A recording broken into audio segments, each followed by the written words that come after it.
Okay, good afternoon, everyone. And Ted, once again, my clicker is off. We can put that back on. I know. I should, working too well. Okay, well, good afternoon, everyone. Welcome to our special holiday week webinar, I guess. I think we're going to be a little light with our numbers, but that's okay. We see some good friends and supporters on. This is a little different because we're trying to make a focus on reporters and others in the media who may be prepping for the legislative session. And so I couldn't resist putting together a long list of slides that we have, and if no questions come in, I'm going to go through that. But basically what we're looking for is to allow anyone, but certainly reporters, to ask questions as we go or as needed. You can kind of see the outline up there. I'm going to talk very quickly about our KASB priorities, go through some issues and questions that we've been getting a lot of, share with you some new reports that KASB has put out. But basically, this is really designed in many ways just to respond to questions that we've heard coming up and give reporters and others the opportunity to ask. I'll be moving very quickly through a lot of this material and skipping around if need be. Want to stress, again, really gearing as much to reporters, but everyone, the PowerPoint here is available. We've done a lot to give you some things, so if you need it for notes or if you want to know where to get information when you have questions, it will be available. So as I've said, feel free to type in your questions at any time if you wish. I'm being assisted, of course, by Research Director Ted Carter, who's helping me out, and then also Scott Rothschild and Tom Krebs are also here, and they will be reminding me to move along if need be and helping me keep track of questions. So let's just mention at the outset the three key priorities KASB has for the legislative session, and this is what really all of our other positions will fall under. First of all, to improve Kansas educational outcomes by preparing more students for success through higher standards and expectations. That's our goal of trying to improve educational performance in the state, but really focused around getting students to be ready for success as adults. And that's very much in keeping with the direction of the State Board of Education, Commissioner Watson.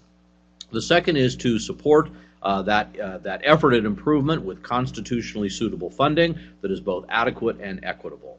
And finally, to strengthen local leadership for student success by allowing each district to respond to the unique needs of its community. So setting high standards, providing the necessary and suitable funding, and then giving maximum flexibility to figuring out how to use those resources to meet those standards and responding to individual needs. I want to just also put a slide up that I often use in these materials. I think it's good to keep in mind our key constitutional provisions in Article 6. This is where we establish that the purpose of public education is to provide intellectual, educational, vocational, and scientific improvement, and then sets out the three bodies responsible: our elected State Board of Education for general supervision, our local public schools to operate public schools, and then finally the legislature's responsibility for suitable provision for finance of the educational interests of the state. We also have a slide here that I'm certainly not going to go into but make available to you. We often get questions about what has changed in education and how that affects cost, because so often we're talking about cost. Here's just some bullet points that sort of remind us perhaps how it was in the 70s, and I and everyone I think in this room can remember the 70s and how much things have really changed in terms of our expectations, in terms of the students and services that public schools are expected to provide. And I just think this is a good way to remember and remind people education looks different and costs are different because we're trying to do different things for more students and do it in a better way. I also have a couple slides here just to remind everyone the recent history of school finance in Kansas, because that explains how we got where we are, particularly in terms of the lawsuit and the things that the legislature will be dealing with. We go back again to those glorious 70s, 1973, when there was the first lawsuit in Kansas over school funding, and that led to the passage of what was called the School District Equalization Act, and that was in place as a way to assist lower wealth districts and also kind of control budget growth to equalize school spending and tax effort until 1993, when the previous system was put in place. My next slide shows you some of the key components of that. It really established the principles that most of us in education now have dealt with for 2 decades. That new law was upheld by the Supreme Court in 1994. 11 years later, the Supreme Court found the system had become unconstitutional, not so much because of a difference in taxes or revenues, but because of disparities in student outcomes, failure to follow cost studies, and failure to fund capital outlay. That led to a special session, a new cost study, and ultimately the legislature passed a 3-year plan of significantly increased funding, mostly targeted at special student groups. Right about the time that law was phased in 2009, the Great Recession hit, significantly reducing state revenues, ultimately resulting in cuts in school aid that resulted in funding far below that agreement that resulted in the Montoya dismissal, and that resulted in school districts filing the Gannon lawsuit currently before the court. In 2014, the Supreme Court agreed that Kansas funding had become inequitable, but it ordered reconsideration of the adequacy of the system based on a new standard called the Rose Standards, which you're mostly familiar with. I'll give you those in a moment. In response to that, the legislature approved $130 million to fully fund equalization for local option budgets and capital outlay, and the courts basically said you did your job. However, as many of us remember, last year the legislature learned that complying with the formula would not take $130 million, it would take about $180 million for a variety of reasons. The legislature ultimately changed the formula and finally abolished the system, resulting in the 2-year block grant program that basically freezes budgets in place for the current year and next year compared to last year. A 3-judge panel ordered the legislature to provide that additional funding and basically to reverse the block grants. The Supreme Court had a hearing on that case November 6th, has not provided us with a decision. This slide just gives you kind of a quick outline of what the Supreme Court has said in the past about what it meant by adequate and equitable funding. The courts have said both of those components are important, and here this is really just kind of taken from various court cases, the kind of things that they say must be taken into account when they evaluate the system and that the legislature must pay attention to in attempting to respond. This is a list of the 7 Rose capacities that the Supreme Court held would be the standard for judging adequacy. In other words, is the money in the system designed to give every child a reasonable chance to acquire these 7 skills actually copied from a decision in Kentucky almost 20 years ago, but now part of what the court will be actually looking at. So you can see, as we often point out, none of these really deal with subjects or credit hours or anything like that, or test scores, or even really graduation rates. They talk about the capacities or really the skills that students need to be successful as adults, as citizens, at the workplace, and in post-secondary education.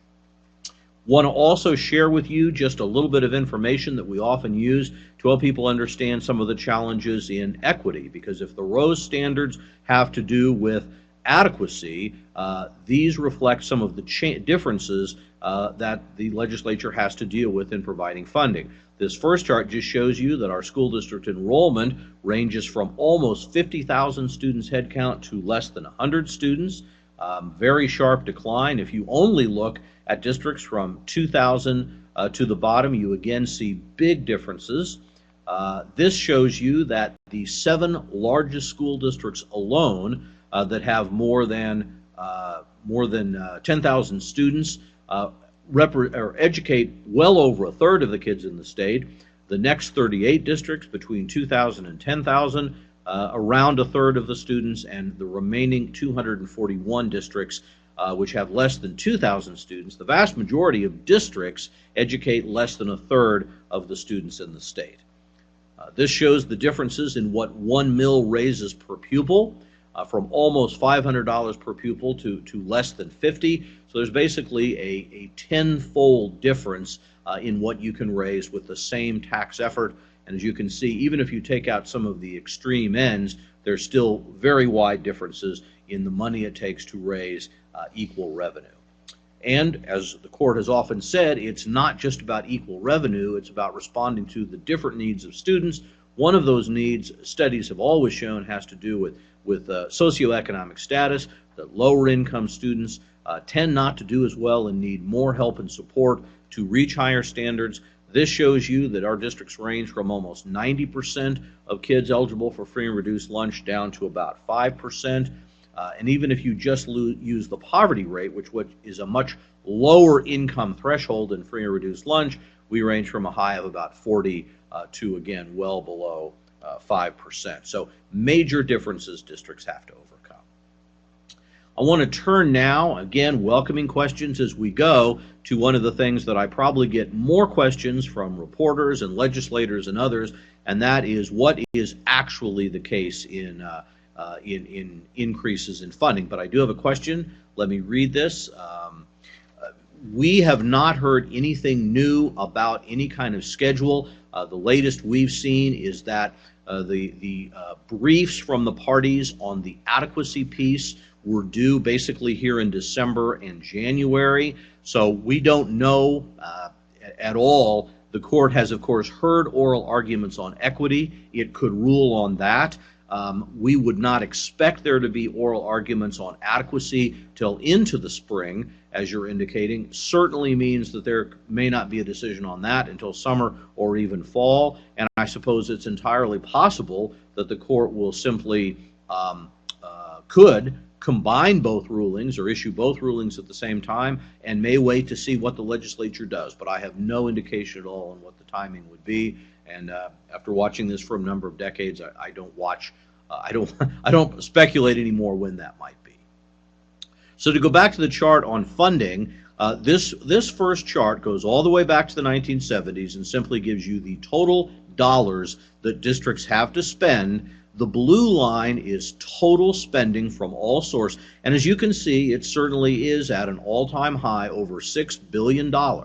However, the lower red line is district general fund with special education, state aid, and local option budgets, which we really refer to as their state and local operating budget. And as you can see, even in terms of total dollars, without any adjustments, it has basically been flat since 2009.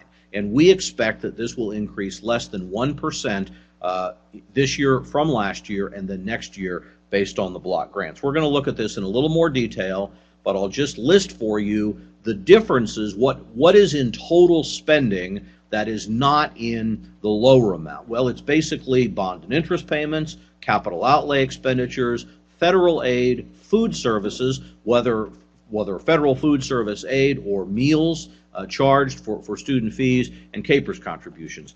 That's the part of money. And then I guess the final thing would also be, I should probably also note, anything like student fees for textbooks or activities, those are what go into total expenditures. So total expenditures is not even total tax dollars. It also includes fees, even for things like meals.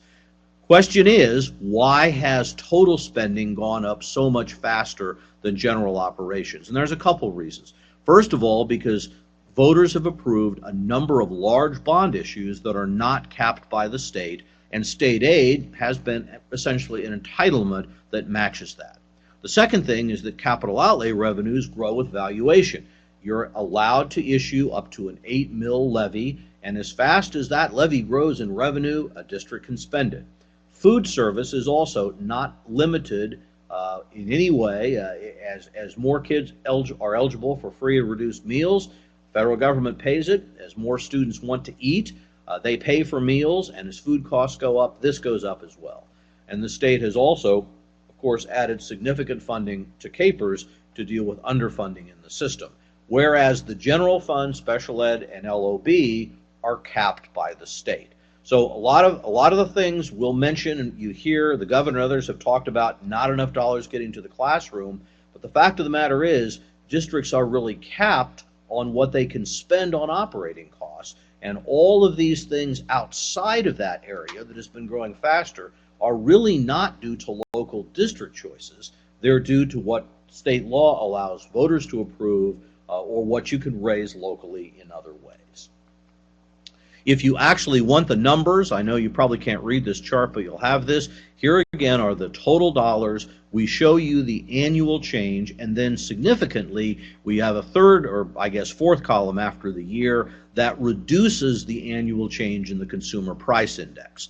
And I think this is pretty significant because if you look on the general fund special ed LOB column, you can see all of the minus numbers. We're going to show you in different ways, but here's the key. You're looking at total expenditure. You can see even after you subtract inflation, total dollars are growing modestly, less than 1%, 1%, maybe 2%, whereas operating budgets are down. And so when you hear legislators, the governor, talk about funding increasing at an all-time high, that's true. You talk about districts having to make budget cuts because funding is not keeping up with operating costs, that's also true for these reasons. Here's another way of looking at it that I think very clearly shows the changing landscape we're in. As you can see here, what we've done is sort of just looked at school funding over several particular blocks of time, 75 to 82, 82 to 90, 90 to 99, 99 to 2008, which was the Great Recession year, and then since then, and we've made estimates for 16 and 17 based on the block grant. And as you can see, from 1990 to 2008, basically the years of the previous formula, total funding increased about almost 3% more than inflation every year, and the general fund increased a little less than 2% over inflation on average. So each year, districts were basically getting, 1 3/4% increase in operating dollars. Since 2008, and basically what is now stretching out to be about a 9-year period, total funding has increased about 1/4% over inflation, and general funding has dropped about 1/8% below inflation every year. So this, I think, really shows we can all kind of argue over amounts or base years or when to count. Very clearly, the experience districts are operating in now and have been since 2008 is dramatically different than any time in the last several decades before that. Another thing that has changed is enrollment and the students that we have to serve. This just shows you that students have increased about 13 to 14%, depending on FTE or head count. Low enrollment students have increased about 60% in the last 15 years, which is far back as we have records, and special education students have more than doubled. So we have more students overall, and we have significantly more high-need students with special programs that have to be provided. So what do school districts use funding over inflation? Because here too, one of the things that is often suggested is that, well, if you're getting more than inflation, you're getting more than you need. In fact, what I think we come down to saying is, if we're going to get different results or outcomes from education, we can't just keep doing more of the same thing. So the question becomes, what do you do different and what does it cost? And here's some of the key bullet points that just explain when you get a real increase over inflation, what districts basically do is add more people so they can provide more programs and special interventions. They upgrade their buildings for safety, security, and energy efficiency. They expand programs like meal service. In the last 20 years, one of the things that has expanded tremendously is breakfast services, which is partly required by state law. We've added technology and other types of equipment, and we've done things to try to improve teaching. So all of those occur when you get funding over inflation. When you don't, or when funding falls short of inflation, you really have to go backward. Your bond obligations can't be reduced. Capital outlay funds raised locally can't be spent on anything else, nor can CAPERS contributions from the state. So districts are basically left with reducing positions, not replacing staff, holding down salary increases, because that's really all you can do. This chart then takes the information overall and converts it to a per pupil basis, also adjusted for inflation. Again, what you can see is even after inflation, there has been a long-term, since 1990, upward trend in total funding, but it hasn't recovered from the high level in 2011. As I'm sure you are aware, those big jumps that you can see there was the infusion of money after the Montoy decision, whereas operating budgets have been declining basically every year after inflation on a per pupil basis since 2008. They are still slightly above 2005, so again, it depends on your base year. Go back to 2005, even after inflation, we're slightly above, but that doesn't take into account a big jump between 2005 and 2010 that has now basically been eroded every year. Another way of looking at it is how K-12 funding compares to the Kansas economy. The argument or concern may be, well, if we're getting increases over inflation, is that increasing the tax burden on Kansans? And the reality is no. If you go back, again, this goes all the way back to the 1970s, and one of the things I want to clarify is that some of the numbers for the 70s and early 80s are the best estimates we could put together from federal reports. But I don't think they would be dramatically off. We're pretty confident of the operating numbers we have, and that's the red line. So as you can see, that where we are right now, 2015, the top line is total funding. If you look at the total dollars we spend as a percent of total Kansas income of all individual Kansans, we're right about, we've dropped a little over the past several years, but we're basically about average for the last 40. Whereas operating budgets are now the lowest point they've been in 40 years. And this is also true because the Kansas economy is lagging. In fact, we had earlier, and some of you may have seen us make projections that would indicate more of a drop in the percent of income going to education. In fact, it hasn't dropped as much as we thought, not because education funding has been higher, but because the Kansas economy has grown less. As you can see, since the Great Recession, the Kansas economy has lagged not only the national, it's been the lowest growth rate at any of these times. Here we go. Let me take another question. Excellent question. It brought up on the question of using census data.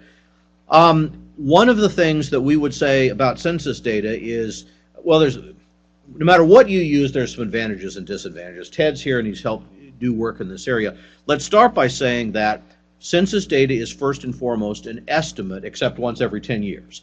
Every 10 years when the official count is done, we get those numbers. Other than that, it is an estimate, and the farther you get from the census year, the more those estimates can be off. Second is to understand that the Census Bureau tracks the income levels of residents of a district, which is not necessarily the same as the enrollment of the district. In other words, if you have a lot of kids that may be attending another district, attending private schools, being home schools, the numbers won't line up, or conversely, if you have more students coming into your district, those numbers can be off. However, there are advantages. The Census Bureau in many ways is probably seen as more, well, less subject to manipulation, whether that's fair or not. One of the things is there are fewer students that are in poverty because the census level, it depends on what you looked at, but if you looked at 100% of poverty, that's a considerably lower number than 160 or 130 or 180% of poverty, which is what free or reduced lunch is based on.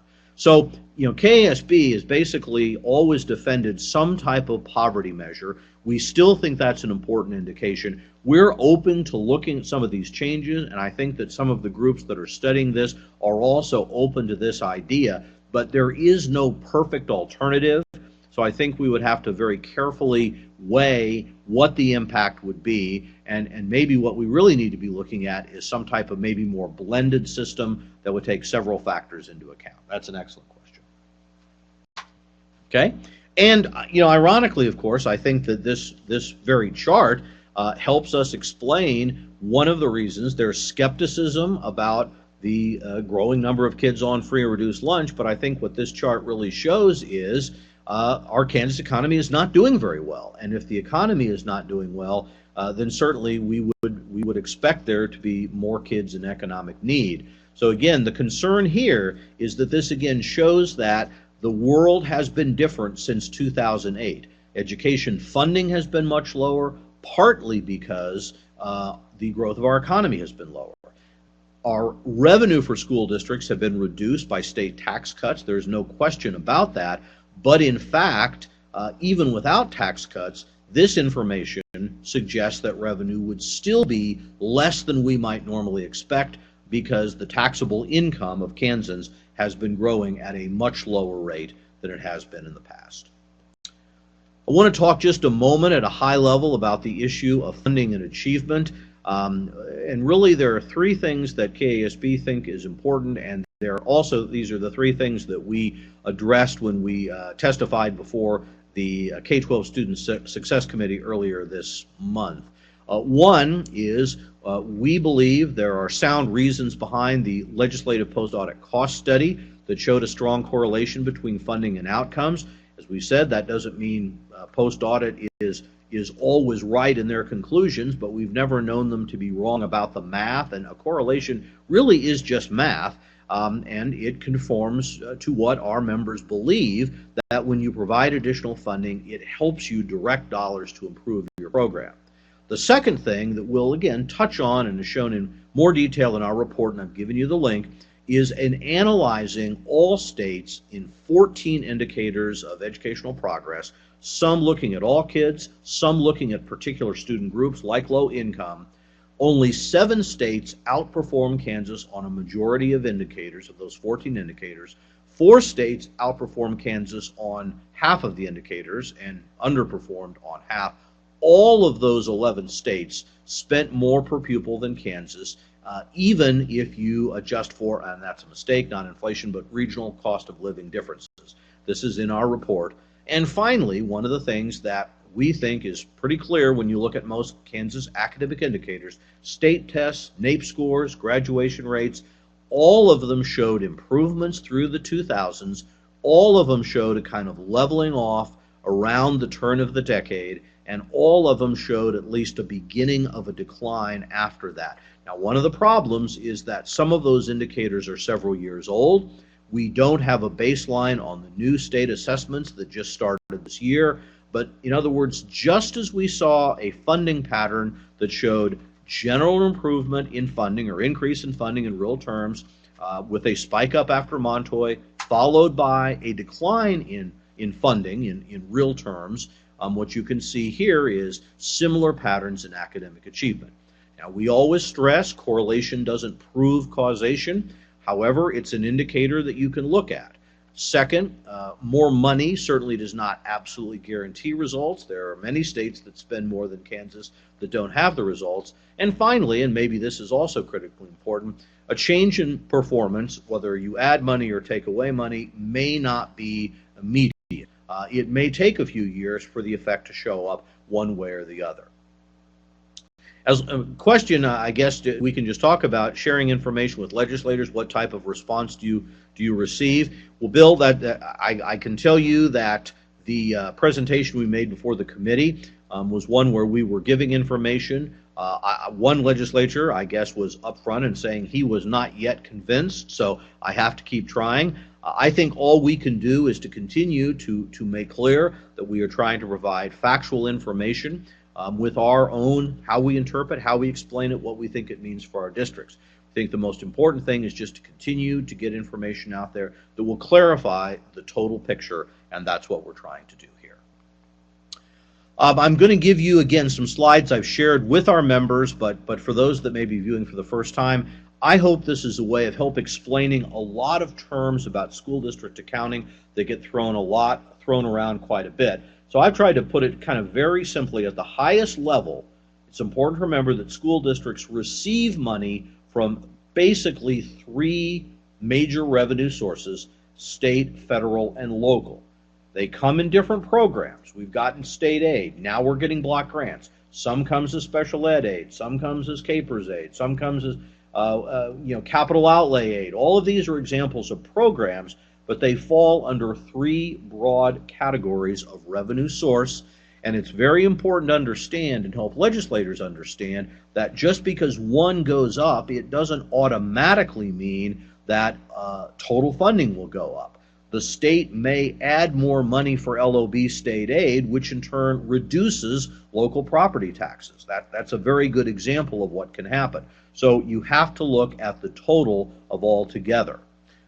This is a link to the page at the Department of Education website that provides statewide total expenditures, not by program, but by these three broad categories. And this is also the source that the legislature tends to look for total expenditures, and this is the information we use.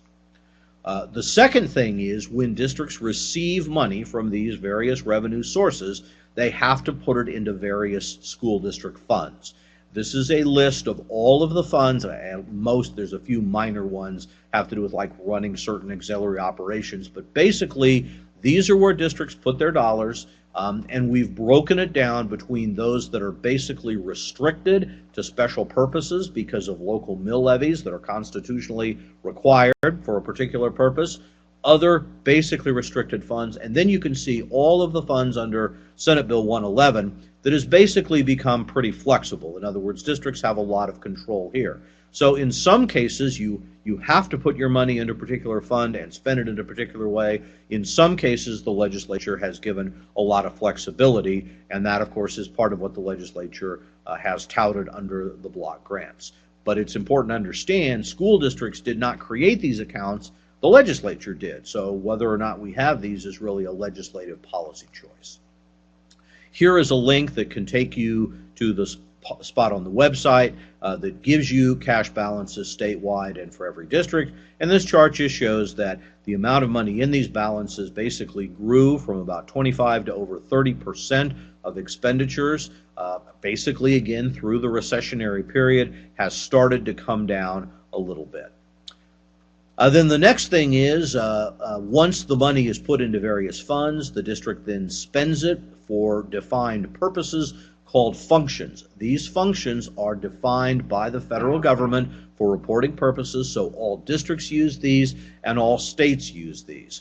They are basically instruction, which is direct teaching, support services, which, as you can see the definition, facilitates and enhances instruction and includes transportation, non-instructional services, the biggest of which is food service, and those three are really what we would consider current operating expenses.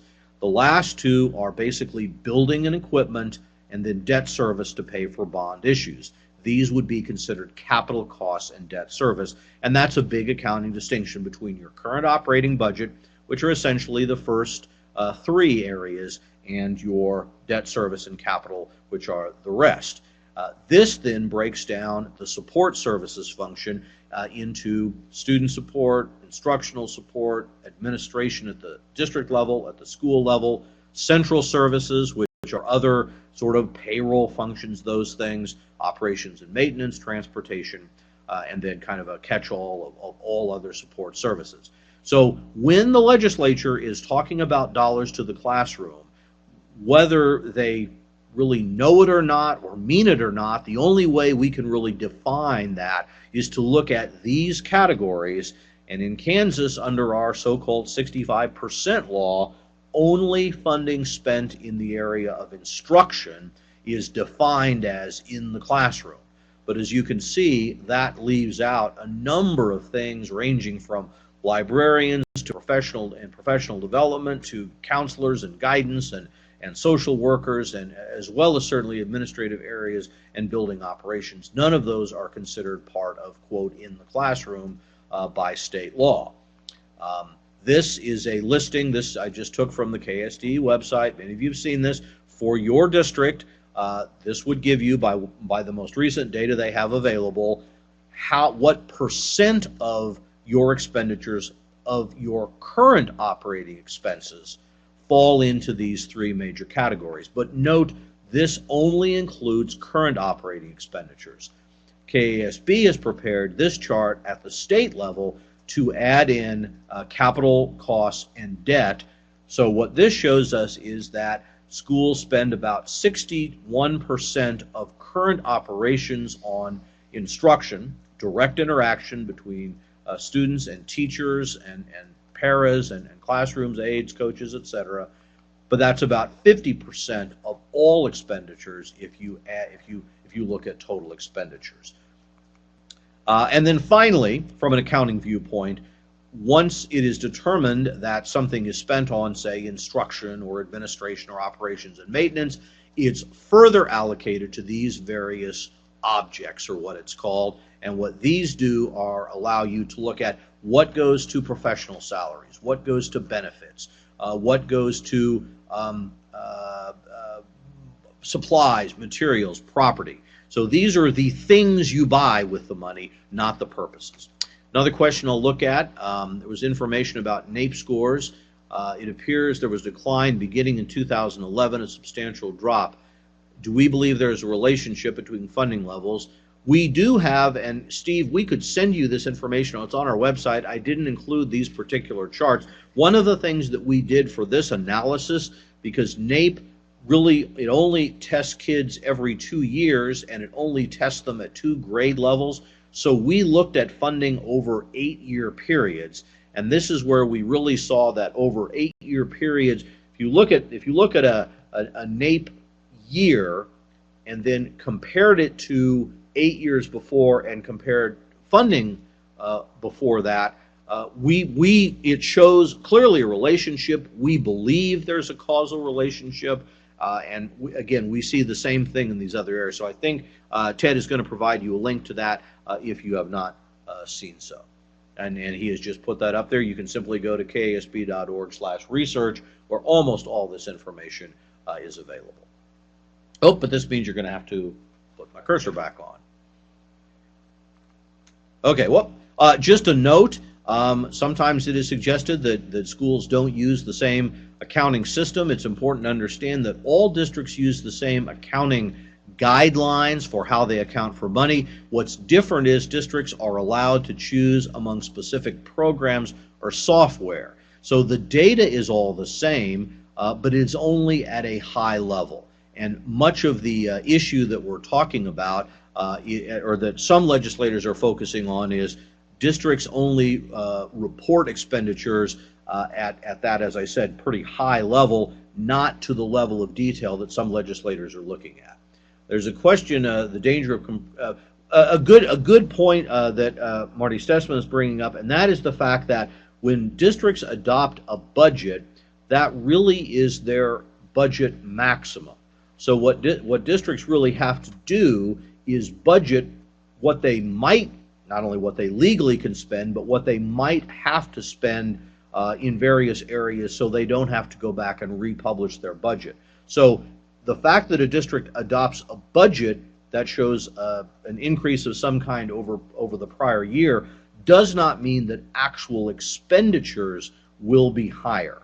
In my view, just one editorial report, that's kind of a problem with the system we have, because districts really have to over budget, and then it looks like to the average citizen, understandably, that they're getting a bigger increase than they are probably likely to actually experience.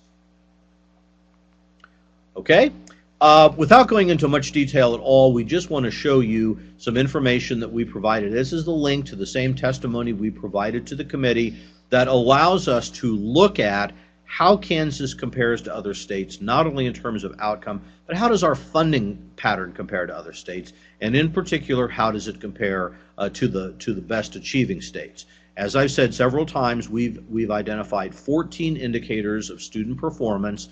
We've identified those states that do better than Kansas, as well as those states that do about the same. We call those our aspiration states. Let me pause for just a minute to respond to one more question here about the 65%. The 65% is a law that is a state policy goal. In other words, it is not a law that says your district must spend 65% of whatever, and the whatever is a little bit unclear, but it is a law that says it is a goal that statewide that is what will happen. I hope that's clear. That's as clear as I can make it. And the 65% number about 10 years ago was a kind of reform of the day. There was a push around the country to require that all schools and all states spend at least 65% of funding in the classroom. Never was any basis in any kind of evidence or fact. It was just a goal that was identified. Virtually no states do this, and if you look at 65% of total expenditures, absolutely no states do this. It's essentially, in my view, completely unrealistic to even get to this point, but it remains something that is often cited as a failure on the part of our students. So let me go back here just a little bit. We've talked about aspiration states. We also went through a process of identifying the states most like Kansas in 3 different ways. What are the states most similar in terms of our student population, poverty rates, free lunch eligibility, disability, ELL, minority students? What are the states most like us in terms of their adult populations, which influence education, poverty, income, education levels? What are the states most like us geographically in terms of population, density, urban-rural distribution? Because that has to do with kind of the structure you have to provide. And then finally, we calculated overall peers that combine all of those together. This allows us to look at just not all states, some of which are dramatically different than Kansas, but to say, how do we compare both to those states that do better, who we hope, where we want to be, and how do we compare to the states that are most like us?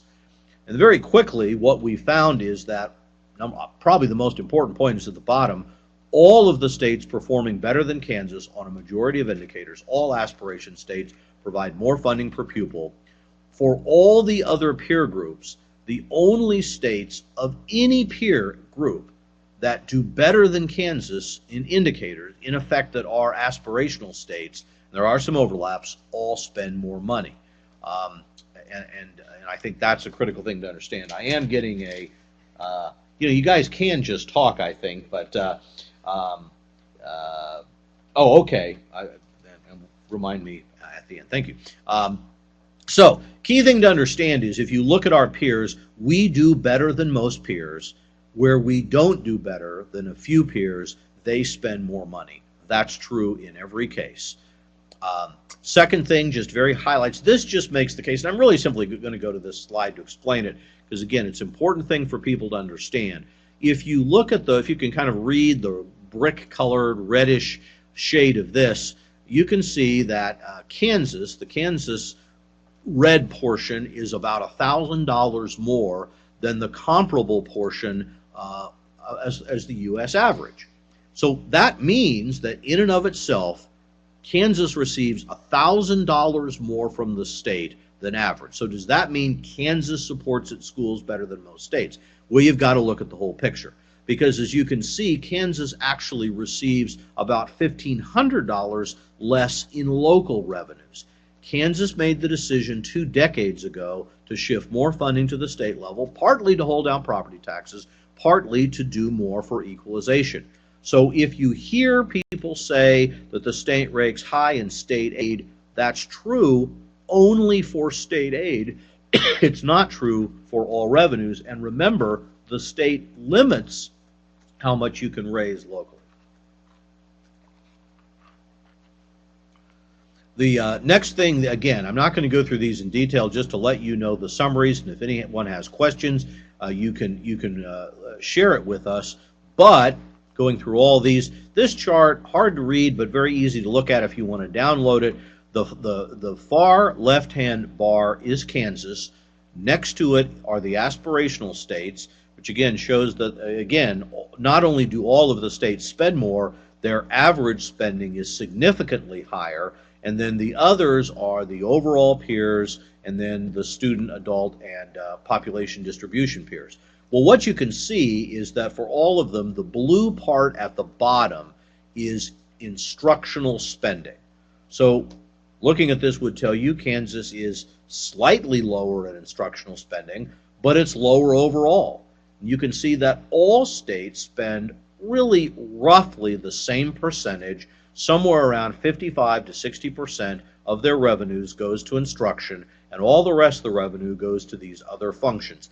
Not to administration, and I think that is the unspoken criticism, is to suggest that, well, what you don't spend on instruction, or quote, in the classroom, you're spending on administrative overhead. That, of course, is clearly not true. All of the other functions of a school district are shared by that additional 35 to 40%, and that's true of Kansas as well. Just a few other charts that come out of the data that we think are important to keep in mind.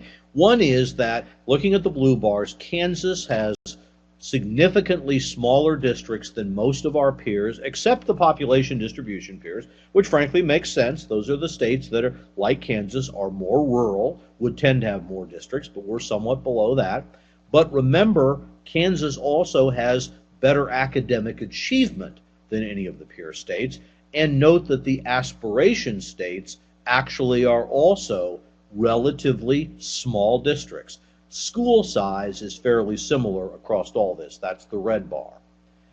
You'll also note that Kansas is almost at the bottom of the country in terms of low pupil-teacher ratio. Now, if you think that small classes are good, maybe we should say Kansas is almost at the top in terms of small class sizes. This one's very confusing, but remember, if you think that you should have fewer kids to a classroom, you want to be low in pupil-teacher ratio.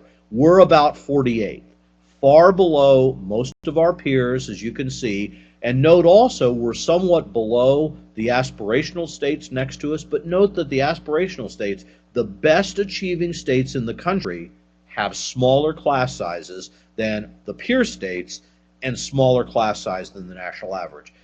The red bar talks about total staff per pupil, where Kansas is also low.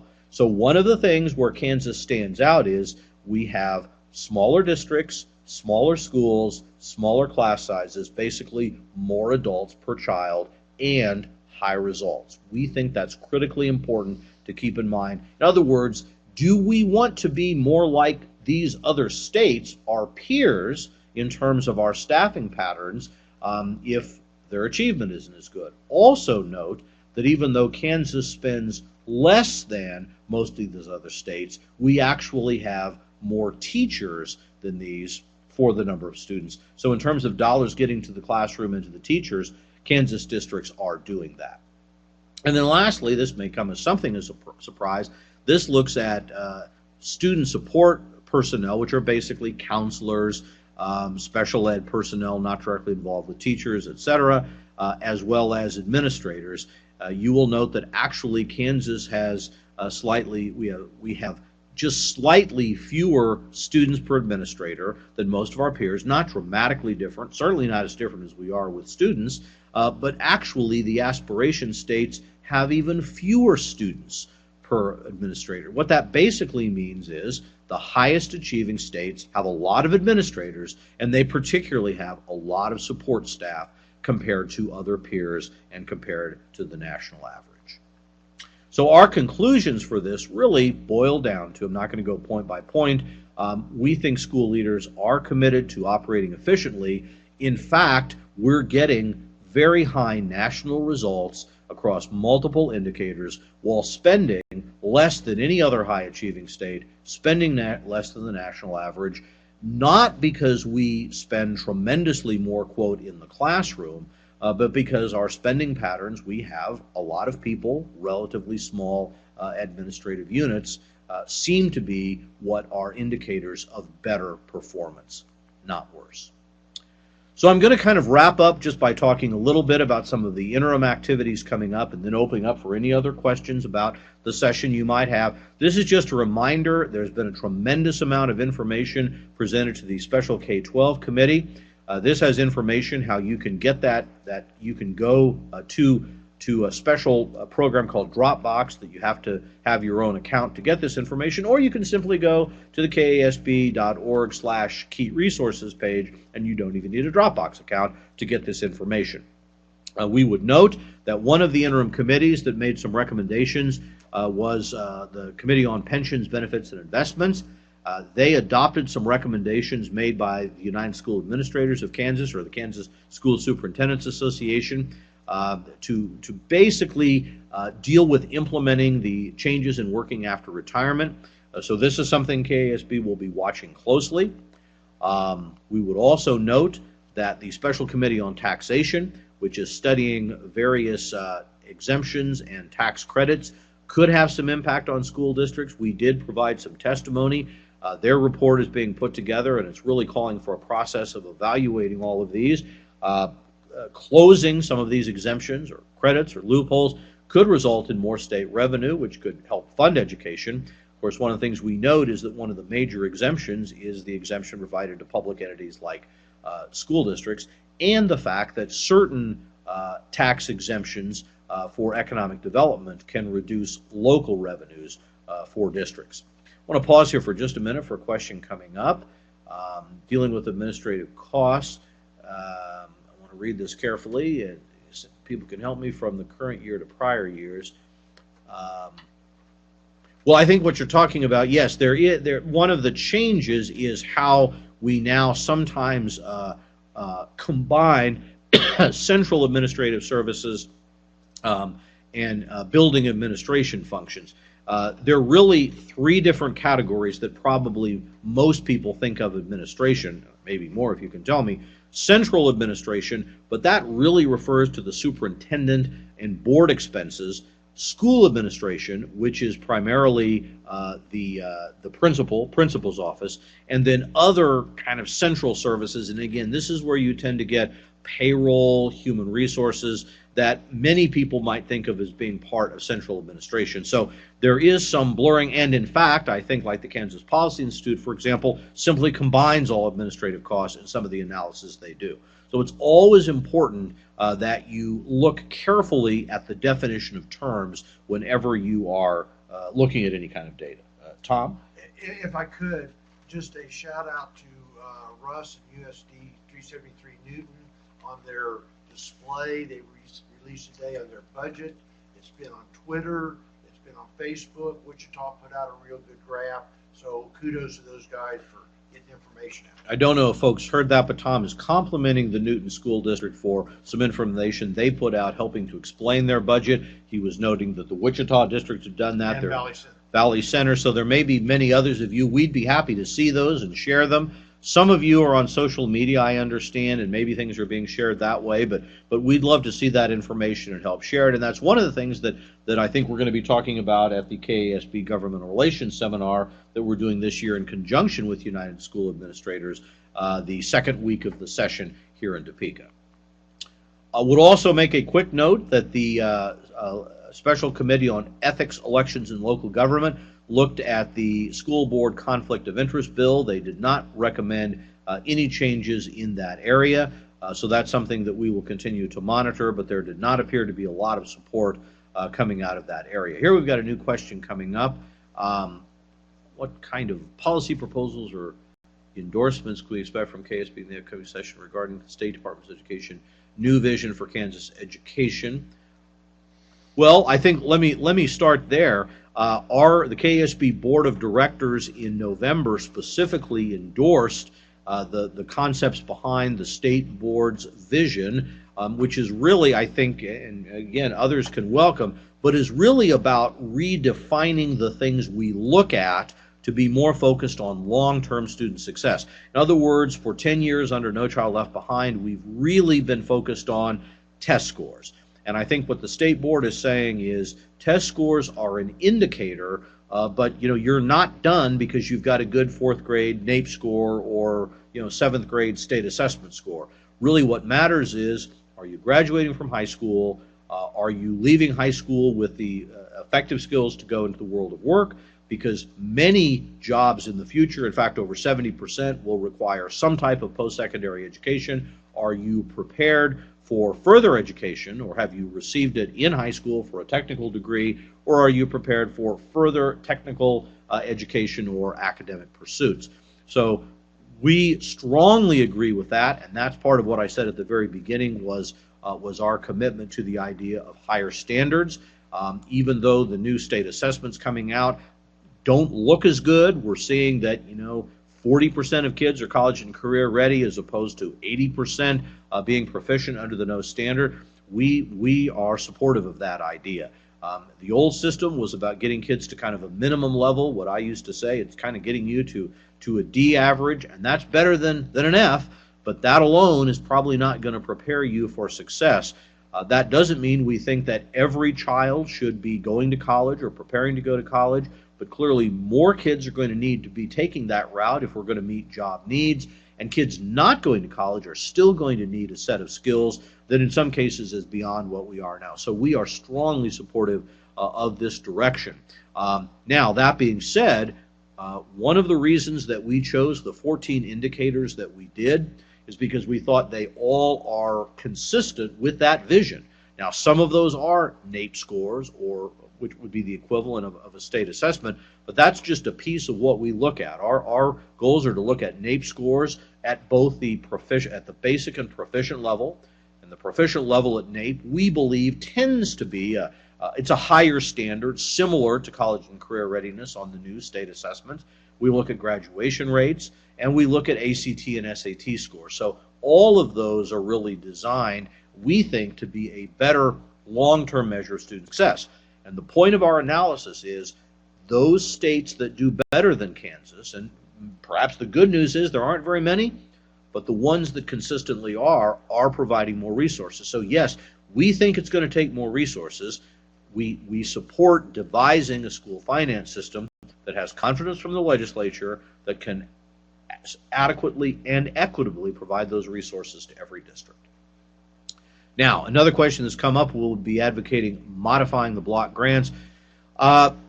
Actually, Stephen, that's a good question. Certainly, we are focused on building a new formula. Our members have not taken a position of saying we need to do it this session. I think our view is we want to build a good system. If it can be done in 1 year, that would be great. But we think it's probably more important to do it right than do it quickly. We have not received from our members specific proposals for modifying the block grants at this time. Perhaps experience will show that. I think the first threshold for many of our districts, of course, is simply the concern of whether the legislature will be able to actually fund the second year of the program. As I think you all know, our revenue dollars suggest that that's going to be very difficult for the second year of the block grant, the second year of the state funding cycle. And so, number one, we certainly don't want to go backwards in terms of funding. And then the second thing is we need to be building a new system that would be different from the block grants in terms of being more responsive to changes in the student population. And that's one thing the block grant system simply does not do. And questions have already started coming in, and that's where we wanted to wrap it up today. Are there any other questions or comments that you might have? We have gone about an hour, so I will certainly tell you, you can continue, and certainly say to our media folks, you can follow up with me or Scott at any time if you've got other questions coming out of this. And certainly for our members, we hope you find this information useful as you work with your own local legislators. If you have any feedback on this information, how we can improve it, or reactions you get at the local level from legislators, we'd certainly like to hear from that as well, hear about that as well.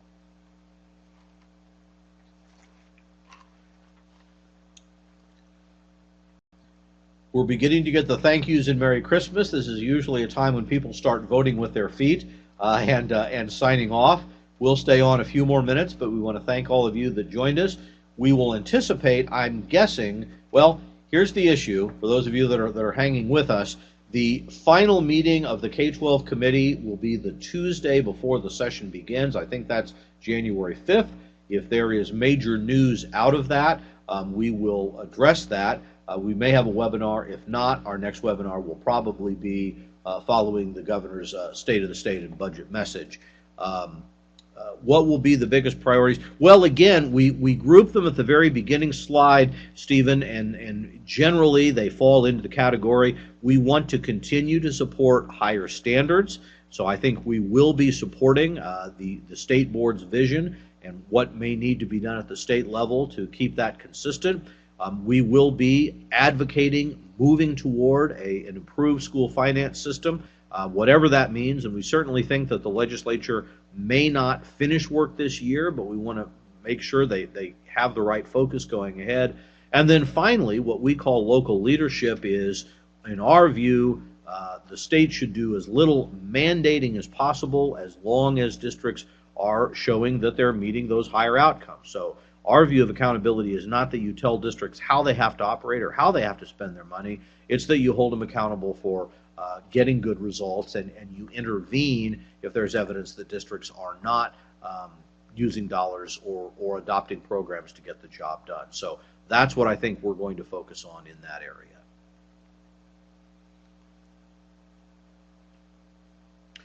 We are getting a note that, and I don't know why the K-12 committee is not planning to stream their next meeting.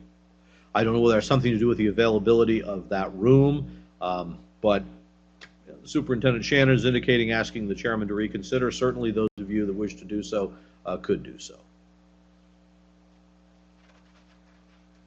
Any final questions or comments before we wrap up our, again, I guess the only other thing is if the Supreme Court would surprise us with a decision sometime over the holidays, we'll certainly also break in with that news when we can, but we are certainly not expecting that at this time, but it's also possible.